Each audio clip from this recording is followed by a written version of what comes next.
నేను బాగానే మాట్లాడుతున్నాను, తను అడిగిన దానికి పాజిటివ్గానే ఆన్సర్ చేస్తున్నాను. అయినా శ్యామ్ ఎందుకు మూడౌట్ అవుతుంది?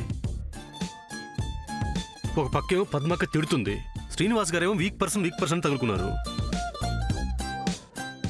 ఇంతకీ శ్యామ్ని ఇంప్రెస్ చేయాలంటే ఏం చేయాలి? ఏం చేస్తే శ్యామ్ నాకు మరింత క్లోజ్ అవుతుంది?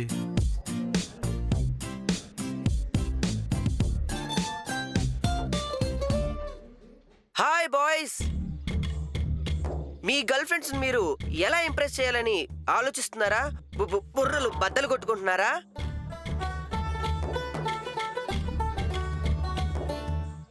అది చాలా సింపుల్. ఈ రోజు మన ప్రేమ పాకం ప్రోగ్రాంలో మీ గర్ల్ ఫ్రెండ్ ని ఇంప్రెస్ చేయడం ఎలా అనేదే పాయింట్. అది చాలా సింపుల్. మీ గర్ల్ ఫ్రెండ్ ని ఇంప్రెస్ చేయడం కోసం రంగురంగు బట్టలు కొనియడం, కేకులు చాక్లెట్లు కొనివ్వడం, వాళ్ళని బైకుల మీద షికార్లకు తీసుకెళ్లడం. ఇప్పుడున్న అమ్మాయిల ముందు పప్పులు ఉడకో, బికాస్ అవి outdated fashions and tricks. Update అవ్వండి బాయ్స్, మీకోసమే ఈ లవ్లీ ప్రేమ పాకం ప్రోగ్రామ్. yes ఏం చేయాలి అనేదిగా మీ క్వశ్చన్. సింపుల్, పాయసం.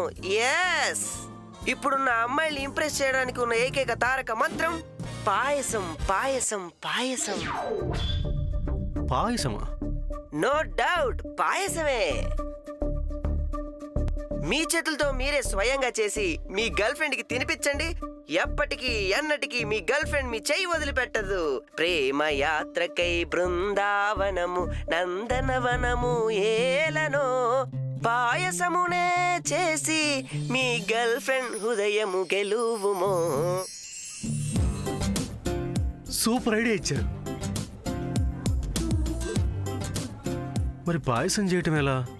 అరే కంగారెందుకు, ఇక్కడ నేను చెప్తూ ఉంటాను, అక్కడ మీరు ఫాలో అయిపోండి. ఒక్కసారి నలుణ్ణి భీముణ్ణి తలుచుకొని వంటగదిలోకి వెళ్ళిపోండి.